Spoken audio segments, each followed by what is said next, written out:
This time, Mr. David Chandler asks to come before the council in reference to a complaint. So we will give the floor to Mr. Chandler at this time. Yeah, to the mayor and city council. I inquired about the results of a complaint that was filed back in February. A complaint that was made about the chief officer here at the city. He and I had somewhat of a confrontation, and my complaint was, as a public servant and a professional of the law, it wasn't handled appropriately. And my complaint was to see what action would be taken whenever a public servant misrepresents his office of chief. And the response that I got, that the council had not read the report at the last meeting, and you all were supposed to receive a copy where you could have viewed my complaint and came up with some type of reprimand or give me a response as to what had taken place due to the complaint that was filed.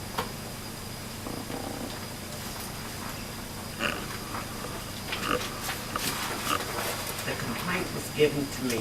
I gave the complaint to the mayor. The mayor and the chief discussed the complaint. At that point, the mayor and whatever the chief, their conversation was, the complaint was filed accordingly. Just as any other, when the mayor and the chief sits down and talk about an issue, especially when it's in the name of good name and character of that individual officer, they will, the mayor, I'm sure, and the chief spoke accordingly about what the complaint was. Now, the chief, if I'm not mistaken, had contradictory remembrance. Now, if you guys would like to go into executive session and get his side of the story, that would be fine. But it was not left up to me to make any decision on it, especially after it had been resolved between the mayor and the chief of police. Well, shouldn't the complaint have reached the council members? If it were within a nature that the council members... Well, first, I interject. After reading the complaint, I see no basis for any action on behalf of the city. And we forward the complaint to the attorney. Once again, we saw no basis of any action on behalf of the city. If anything had taken place, a crime had taken place, there's other avenues that you go through to handle that. This is not the avenue. You're going to wait till a crime happens before you decide to solve the problem? Well, I really, if a crime had taken place, then there are other avenues that this should have went through, and that's the position that I have based on conversation with the attorney. Now, I don't know. I know this is your second time coming up here, so I don't know what the council said last time you was here, but the council has the discretion to reprimand, to supervise the chief of police. That authority does not lie with me.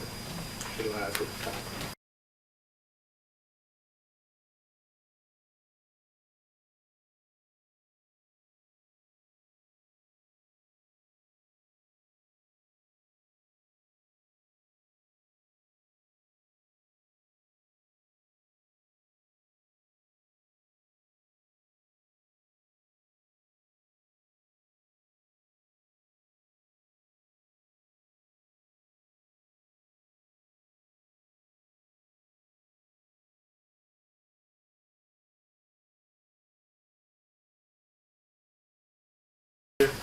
But the council has the discretion to reprimand, to supervise the chief of police. That authority does not lie with me. It lies with the council.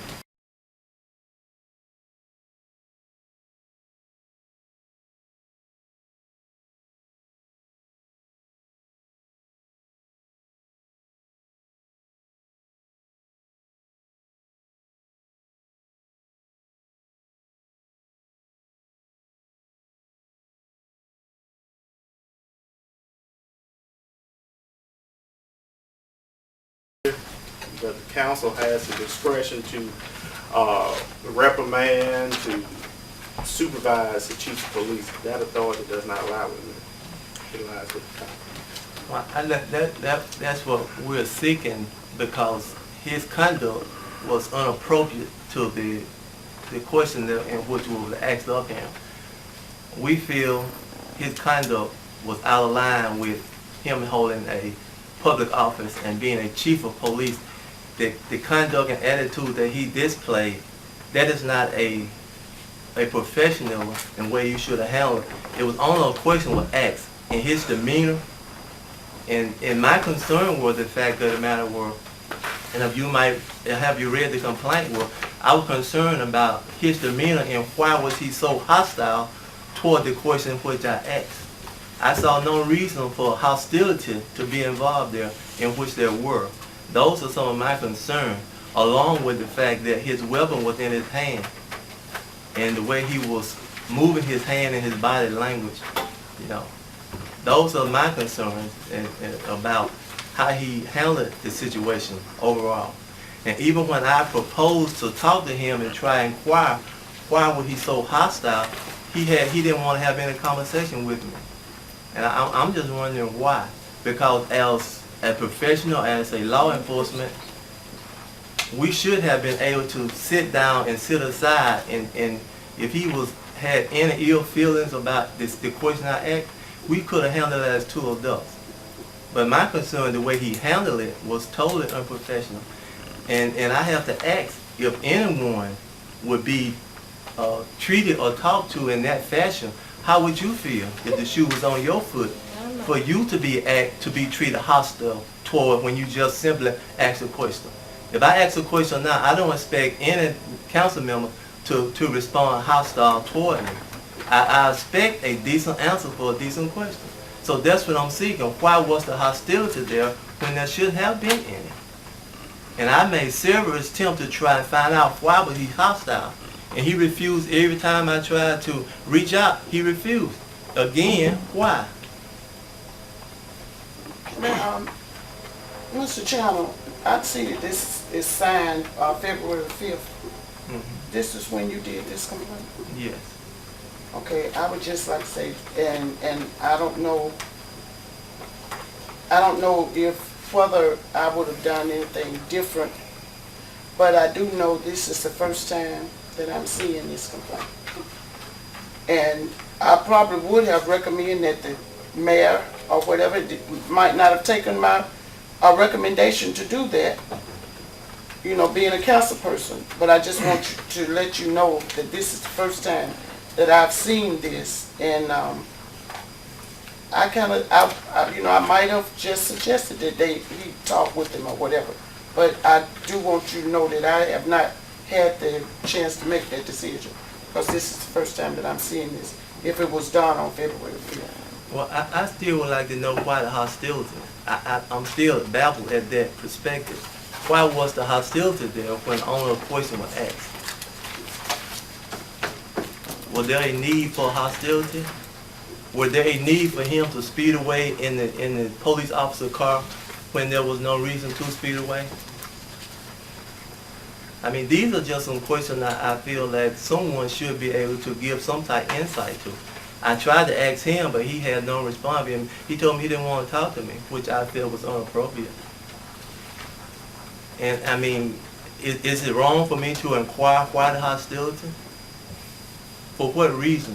What motive did he have to be hostile toward me and when I greeted him or asked him a question? Why would he refuse to talk to me on several occasions when I attempted to talk to him? So I asked the question to the councilman. How would you feel if you have a concern, you ask the question, and you get no response? Reverend Braxton? Well, since you called my name, I'll say it like this. Yep, I wasn't there. I don't know what happened. But my thing is, that's why we turn it over to our attorney to let him handle it, because that was the best thing that I needed to do. So I think ma'am just gave what the response from the attorney. So Be honest with this, all I can say. Here's the thing, I mean, it didn't have to reach to no attorney. All I was seeking were a conversation, communication. That's how this board works here, isn't it? Formal communication, that's all I was seeking. A clear line of communication between him and I. On his end, he failed to establish a communication point, and I just want to know why. That's all, that's my basic question. Why wasn't there a clear-cut line of communication between him, myself, and him? Why refusal to communicate with me on the issue in which I asked of him? We didn't have to get no legal involved. This is a simpler question I feel like could have been answered from his perspective, and we could have hashed out or talked about any concern he had, or why was he feeling hostile toward the question of which I asked. If there's an answer, or would he like to give an opinion at this time, or he still refused to comment on it? Well, another thing I would say, I cannot answer that question. Well, you really have don't answered the question I asked you. I'm just speaking in general now. I mean, not just Who you. is the attorney for the city of Uniontown? John Gibbs. I mean, that wasn't my expectation for this to be taken to a level of eternal, to get legal involved. This was concerned where I think adults could have been able to sit down and talk about any issue before you take it to the next step. And this issue didn't have to go to no next step. The issue could have been handled right there in which it was addressed. It didn't have to come to the city councilman. It didn't have to come before you all. I didn't even have to file a complaint. Had he just been willing to talk to me and answer any question I had, we could have resolved that right there and right then, I feel. I guess I'm just curious to know on what remedies the problem. I mean, no one on this board can force anyone to talk to somebody. You're right. And so, It's If you're a common courtesy. Christ-like person, you should want to talk to somebody. But I understand that, but we got to understand that we can't force people to hold conversations. So with you want people themselves. in a position where they can't talk to the public? Well, So if I'm understanding correctly, that's okay with you, the way he handled no, his situation? that's not what I said. Number one, I wasn't there. Number two, if a situation was hostile, like you said, I probably would have did the same thing, left before it escalated to something else. So I probably would have left. I'm not the type of person to argue with people. I'm not going to argue with you. If I see a situation is getting out of hand, I'll probably do the same thing, turn around and leave. And I don't think this council can force anybody to talk to someone if they don't want to. Maybe I you mean, I don't think misunderstanding me, it's, Mayor. I'm not asking the council to force it. I'm asking the question. If there's an answer for the question I'm asking, why was the hostility? Yeah, that I couldn't answer that question, Mr. Chairman. Well, that's the question I'm seeking, and I'm feeling like him being chief of police, a public servant. Whenever a citizen approaches public servants, isn't his moral rights to give a positive response, not a negative response? Isn't it his responsibility to be more active toward the question of which act instead of hostile toward it? Isn't that how you're supposed to conduct yourself as a public servant? If that's my understanding how public servant work. You don't be hostile when someone approach you with a question. These are my concerns. So if this the avenue in which the councilman is going to accept behavior like this, then this is what we want to know. We want to know what to expect from the body, from the city body. That are you going to support public servant responding to citizen the way he responded to me? If that's the stand the councilman taking, that's what we're hearing here this afternoon. That's right. Mr. Chandler, when you say council persons, let me speak for me. Please. First thing, this is my first time. I am aware that this council is no stronger. It's a body, and we go as one. And a lot of times we have our difference in opinion. But as a citizen, I do want you to know that this is my first time seeing this in writing. I was here when you came and made your first statements as a complaint, and you were told to fill this out, put your thing in writing, and it will we would look at it. I think that's pretty boils it down for what you were told when you were here. I think it must have been before February 5th. I don't want you to think that I didn't take any action. I'm not saying I would have done any different. I probably would have recommended, that the mayor, ask the mayor to talk with him, get his side or whatever. But I just wasn't given that opportunity because I'm just getting this now. I do know that you came back, I think the last meeting and attempted, and so to get your message across, and you were told that we wouldn't be back to meet until today.